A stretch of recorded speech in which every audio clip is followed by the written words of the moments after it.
Hi everyone, welcome to the Witching Week. Today is episode number 39 and I'm your host Ren.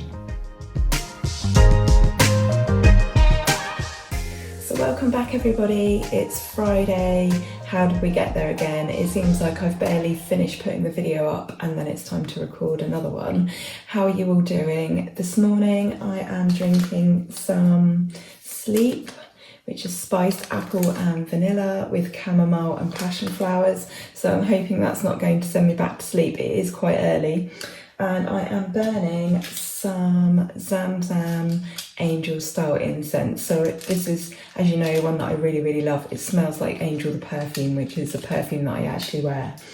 So yeah, it's a bit murky out. It is quite early in the morning. It's Friday. However, it's been really sort of damp and dark and cloudy for the last few days. So we had beautiful sun last weekend and we were supposed to be having that all week, and the beginning of the week started off well, but now it's very gloomy and yeah, quite dark. So I thought I would make it a bit more atmospheric with a candle, but that's nice because we're warm enough inside now and we can enjoy these slightly more atmospheric days. Let me know in the comments what the weather's been like for you. I know it's been very different for you depending on where in the world you are, but I think most of us agree that this time of year is just absolutely lovely.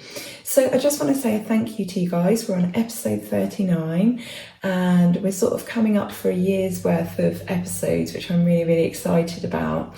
I just want to say a thank you to Leandra. She bought me a coffee on the site Ko-fi, not quite sure, I'm assuming it's coffee, and she left that donation with a comment, just a little appreciation for your work. So thank you so much. I'd completely forgotten I'd signed up to that, so that is really lovely of you. And yeah, we've been really busy this last week. What have you guys been up to? So I've been finding a bit more time to film. I don't know if you've noticed. So there's a video that I've just put up. It's about my favourite books, but I've called it 7 Wonderful Witchcraft Books because even though they're my favourites, I have picked a reason for those being my favourites, and it's turned out to be quite a good video for beginners or for people that want a little bit of clarity on their witchcraft path. However, there is something in there for everybody, so go and check that out. I've got a video coming up called Living on a Cemetery or something along those lines. I've not named it yet.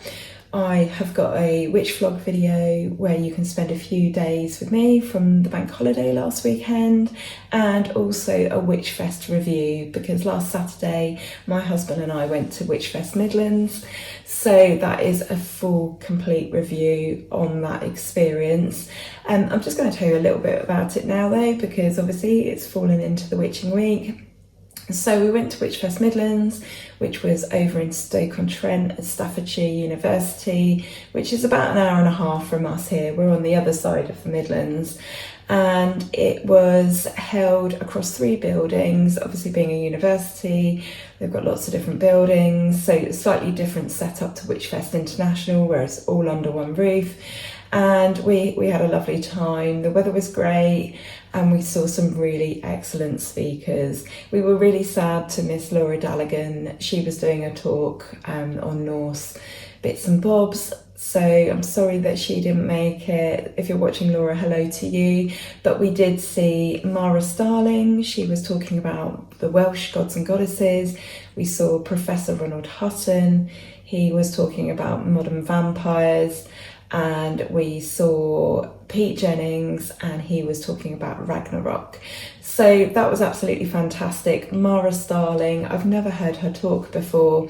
I'm connected with her on Instagram. You should go and check her page out. I don't know if she does YouTube, but her talk was so engaging and wonderful. Her passion for the land in which she grew up in and the stories she was told as a child really shone through. And not that it matters having notes if you do a talk. If I was to do a talk, I would need notes, but she was the one speaker that didn't have any notes, and you could tell she could just talk forever on her chosen subject. So that was really nice. I said hello to her afterwards. I was really chuffed because she wanted to give me a hug, so thank you, Mara. And we saw Pete Jennings. He was talking about Ragnarok, as I just said, and he was talking about all the ins and outs of that. So all the Norse characters, surrounding that, the different halls of Valhalla, who kind of oversees those, what happens in those, what sort of things go on. That was so interesting. And again, Pete Jennings, really, really engaging. He's actually a really, really funny man. Some of that he intends to be funny, and some of that I think he doesn't, but I giggled the whole way through that. So I talk more about this in my review video, but the way he started off his talk, he mentions Fraggle Rock. That's all I'm going to say. Go and watch the video. But yeah, that was really, really fun. And then Professor Ronald Hutton, you just simply cannot go wrong with one of his talks. So his was on modern vampires. And he said that this was like a sister talk to one that he'd already done. So he said, if you look at vampires as a subject, as a kind of hourglass, and you've got Dracula in the middle, the talk before that he'd done kind of led up to Dracula, and then this talk was about Dracula and then beyond. So he spoke about Bram Stoker and how his wife, when he died, wouldn't give up the rights for making a film. So it was about how people tried 3 ways to get around that. And then he spoke about other films such as Carmilla, which I haven't seen, but now I want to see after hearing Professor Ronald Hutton talk, about Stephen King and Salem's Lot. And yeah, that was just absolutely fascinating. He's totally enchanting and he never ever disappoints. So if you've never seen Professor Ronald Hutton talk, then you absolutely should. He always does Witchfest. That's one of the wonderful things about it. And the ticket price, I think it was £49.10 plus an admin fee each. It's worth it just to see Professor Ronald Hutton talk, and of course all the other speakers as well. In the evening we had lots of music. We had Shell, the alternative folkie. Sorry, my brain's still waking up. Shell, the alternative folkie, and then Dave the Bard. And again, he's a bit like Professor Ronald Hutton in that the ticket price is worth it just for him. So that was an absolutely beautiful, beautiful concert he did. It felt really intimate as well because Witchfest Midlands is quite small compared to Witchfest International. And he's just got a real sense of community and getting everyone together. By the end, he had everybody up arm in arm whilst they sang Wild Mountain Thyme. I have to admit, I cried the whole way through. My husband was, welling up with tears, and it was just really, really beautiful. So well done, Dave, and thank you. And thank you very much as well to the organisers of Witchfest Midlands. So Witchfest and sister organisation, the Children of Artemis. It's all part of the same thing, the same group, but they are a not-for-profit organisation who raise money for causes in the pagan community. So thank you to all the organisers and volunteers on the day for making it such a wonderful day. I did pick up actually it's printed on photograph paper, which is quite nice, and it is information on the annual conference held by the Doreen Valiente Foundation. So this apparently is on from 10 o'clock to midnight on the 14th of October 2023, so this year, at Conway Hall in London. So that consists of the conference from 10 o'clock in the morning till 5:30 in the evening, and then they have a Halloween mask ball from 7:30 to midnight. So, and they've got guest speakers that have been confirmed are, again, Professor Ronald Hutton, we've got Vivianne Crowley, Rufus Harrington, amongst many other brilliant speakers. So I shall put the information for that down in the description of the video, and I shall do the same with Witchfest and the Children of Artemis. And like I said, I've got a full review video, and that's coming out on Tuesday. So I did have some other videos that I wanted to post up, but it makes sense for me to put the review up on Tuesday because I've literally just been, so it just seems like it's appropriate to do that. So what else did we get up to over the bank holiday weekend? We had quite a busy weekend. We had 3 things planned over 3 days, and on the last day we went to a country fair, and we sort of abandoned that halfway through because my husband's back was hurting and I was absolutely exhausted. On the Sunday we went to the Rollright Stones. We met some friends there, and it's situated on the Warwickshire/Oxfordshire border. It's a complex monument. It's made up of 3 parts, and it's on the edge of the Cotswold Hills. And these 3 parts, so you've got the King's Men Stone Circle, you've got the King's Stone, and you've also got something called the Whispering Knights. And this complex group, this complex monument, this centre of ancient history runs over 2,000 years. So each of the different sites actually has a different date. So it's quite complicated in that way. All the stones are natural boulders of Jurassic Oolitic limestone, so an absolutely fascinating site. It's nestled deep in the Oxfordshire countryside, but the lovely thing is they had a warden there. So I know some people might have mixed views on that, you know, the fact that there is a presence there, but for me that means that the stones are protected, they're looked after, and there are no fires started on the site. You know, there's no rubbish left there, and it was quite busy. There were a lot of people in and out all day. We had a picnic. My friend bought us some dowsing rods. Now I had some of these many moons ago. They were a little bit short. Usually they're a bit longer, but we had some fun dowsing and just sort of walking the land and seeing how the energy felt, and just basically catching up. So we each live in a different location of the country, so this was kind of like a middle point for all of us. It took us all roughly 2 hours to get there, and so it was absolutely perfect. The weather, I couldn't actually tell because there was a lovely breeze, but I actually got really quite burnt, which is just absolutely funny considering I'm back into 3 layers today. But yeah, I got burnt quite badly. But it was just so good to be outside and to feel the sun on my skin and the wind on my skin and not be cold. And it was just really lovely. So yeah, we did some dowsing. If you've never heard of dowsing before, it's a type of divination. It's quite a contentious or quite a controversial issue. But the idea is you use either rods like these, or a forked stick, or a pendulum, or some other similar device, and you're using them to locate either water or something that's lost or hidden, grave sites, oil, or more commonly minerals in the ground. It's also known as doodle bugging, I think, in America.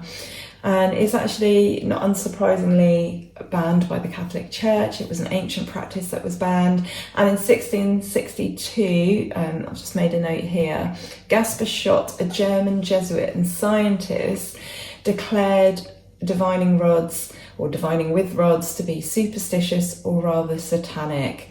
However, he later noted that he wasn't sure if the devil was always controlling the rods. So he thought that he was some or most of the time, but he was a bit unsure on that. So yeah, some really interesting history on dowsing. You should go and check that out. I did actually find a small epigram by Samuel Shepherd that I wanted to read out to you on dowsing. Let me find it. It's in my phone. Sometimes when I write things down on paper, I then cannot read my own handwriting. So this is an epigram by Samuel Shepherd from Epigrams, Theological, Philosophical and Romantic, and that's romantic spelt with a K as well as a C on the end. So this is from 1651, and it says, "Some sorcerers do boast they have a rod, gathered with vows and sacrifice, and, borne about, will strangely nod to hidden treasure where it lies. Mankind is sure that rod divine, for to the wealthiest ever they incline." So I thought that was absolutely brilliant. And apparently the military occasionally used dowsing. In World War I, there was a chap, Sapper Kelly, who became very well known for finding water for British troops using dowsing. So I thought that was fascinating. Have a read on the history of dowsing. There was loads of information I wanted to cover this morning, but yeah, I just thought I won't bore you. That can be something that you can go and have a look at if you're interested. And that's kind of the point of the Witching Week. It's not to give you all the information, hopefully it's to give you some. and for you to discover subjects that you might not have heard before or you don't know much about, and to hopefully inspire you to go and have a look and do your own further research. So what about you guys? I'd love to hear what you've been up to. How was your bank holiday, if you had one? I don't think you have the same bank holiday in America. I know quite a few of you are watching from there. Do you have a bank holiday at the end of May? Let me know, what did you get up to? What has the weather been like for you this week? And is there anything interesting, witchy, pagan that I need to include in my next video? I would love to hear. So I had some other little bits that I wanted to read out to you as well from a year of pagan prayer. Now that we've moved into June, I just wanted to give you the sort of introduction to June from this book, because it's always really, really interesting. And then I've got a passage that I want to read to you. So let's find my bookmark. Right, so June. Summer is finally here. The month of June, named for the Roman goddess Juno, starts with a festival in honour of the great Queen of Heaven, Mother of the Gods. Then, as the days lengthen and the heat increases, it's time to celebrate Vesta, goddess of fire, and the summer solstice, the longest day of the year. It's a month of sun and light and flowers, but it closes with the feast day of the goddess Fortuna, a reminder that the wheel of the year is always turning and summer will not last forever. And the next thing I want to read to you is from On Juno, which was written by Nicholas Billingsley, and he lived in the mid-1600s. And there's just a little foreword to this. It says, Saturn and Ops, parents of Juno and Jove, are the Roman equivalents of the Greek Kronos and Rhea. The sceptred queen of heaven, to thundering Jove, sister and wife, of marriage does approve. Goddess of riches, ever counted mild, and helpful unto woman, great with child. Saturn and Ops, her parents, she was bred, up by the flowers and by the sea nymphs fed, in a rich chariot stately to behold, of beaten silver and of burnished gold. A yoke of yellow lions draws her round, her vast dominions, spangled star paved ground. If you're just new to the Witching Week and you haven't seen me read from this book, it's called A Year of Pagan Prayer. It's by Barbara Nolan. I'll put the information below. And there are 450 poems, prayers, hymns and blessings that relate to the Wheel of the Year, to the calendar year. So as we go through, there are all sorts of bits of information and poems and bits of verse. So it's really, really good if you run a moot, or you're in a coven or some sort of group and you need some inspiration. And they're all classical poems because they date from 4,000 years of pagan history. So there's all sorts in here. So I highly recommend this book if you don't have it already. So something that I've been interested in recently, something that's new that you may or may not have heard of, is the latest Jethro Tull album. Sorry, I'm still trying to connect my brain to my mouth. I'm having real trouble with that recently, aren't I? So it's called Rock Floater. I'll put the name up on the screen, or no, I'll put a picture of the album up on the screen actually.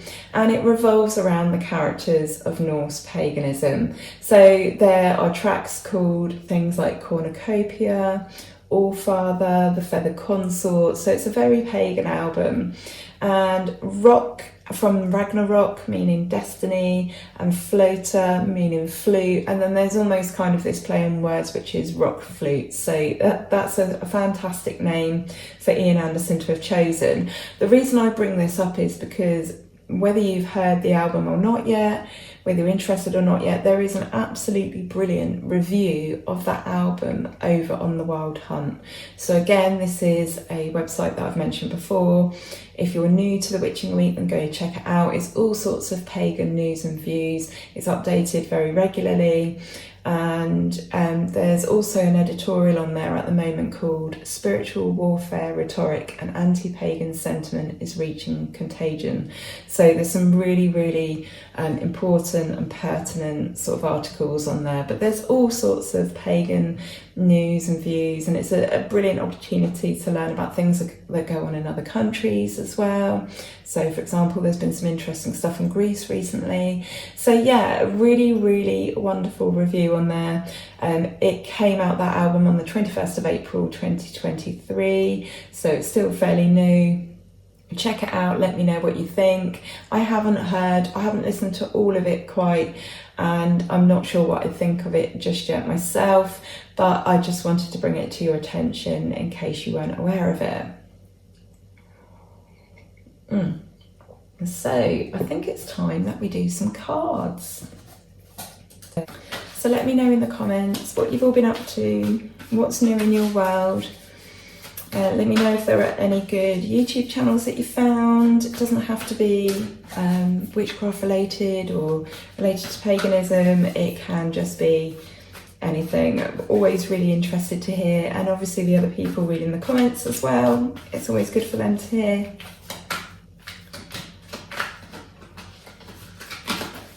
Right, let's see what we get today. I never know until I'm actually pulling out the cards how many I'm going to pick. So I'm just led by my intuition. Okay, so today we have got Judgment, we've got the Six of Cups, and we have got the Queen of Swords, and this is going to be the energy reading for the week ahead. This is just a little insight into if you're faced with particular situations, how you could handle them. I've also picked out a fourth card, a residual card. I'm going to pick that up at the end, and that's like the overall feeling for this situation. So I'm going to read these first, and then we're going to move on to that card. So, crunch points, crossroads, a situation where it's time to make a decision. Perhaps you're going to arrive at this point this week, or maybe you're already there and you're going to be tackling this situation in the week ahead. The cards are saying that at the moment you're very much taking a trip down memory lane, looking at the past, thinking about the past. Maybe you're thinking about people and how they acted before in comparison to how they behave now. There is some element of this decision-making process where it's time for you to stand up and almost be counted, but it's one of those types of moments. You're looking a lot at the past, and whilst it's lovely to have a trip down memory lane, it's good to look at things and how they were before as part of your decision-making process. It's really important in this situation to not be too emotional about things, to draw on your intellect and your sort of critical ways of thinking. Yeah, it's absolutely lovely. We all enjoy going to the past. Sometimes that can be difficult though, even though the Six of Cups is a fairly positive card. Obviously a trip down memory lane, it isn't always rosy, it isn't always full of flowers, it isn't always happy, it can be painful, it can be difficult. But again, this is all part of this decision-making process that you're currently faced with. So the advice is, yes, sure, do that. Do whatever you need to do, but keep your wits about you, remain intellectual about this, remain intelligent, call on those powers of intellectualism.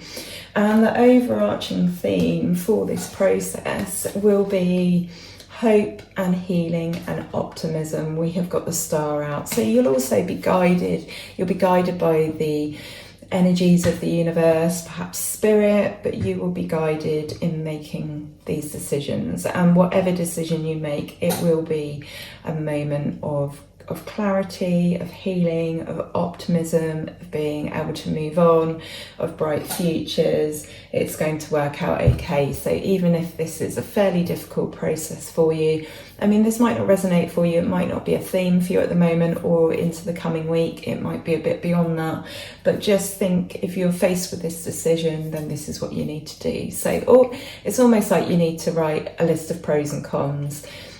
You need to look at the positives, you need to look at the negatives, you need to use your brain, But yes, there'll be some element of reaching into the past with making this decision.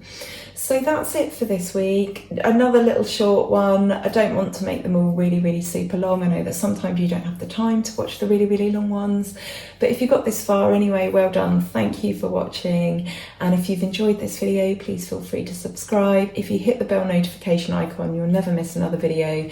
And like I said, I've got some other sort of more evergreen content coming out, stuff that you can watch at any time that's not date specific. But the idea of these videos anyway is hopefully that you can watch them back, and we cover topics that you can watch at just about any time. So yeah, thanks for being here. I'm wishing you a lovely, lovely week ahead. Take care of yourselves and each other, and I'm going to be back on Tuesday with my Witchfest review. So if you've never been to Witchfest before, you don't know what to expect, and you'd like to hear more about it, then that is the video for you. And then yeah, we've got Witch Vlog to spend a few days with me over the bank holiday weekend. We've got what it's like to live on a cemetery, and then I've got lots of others in the pipeline that I'm going to be filming this week. So yeah, have a great week. It's lovely to see you all, and I'll catch up with you guys next Friday again on the Witching Week. Okay, lots of love for now. Bye.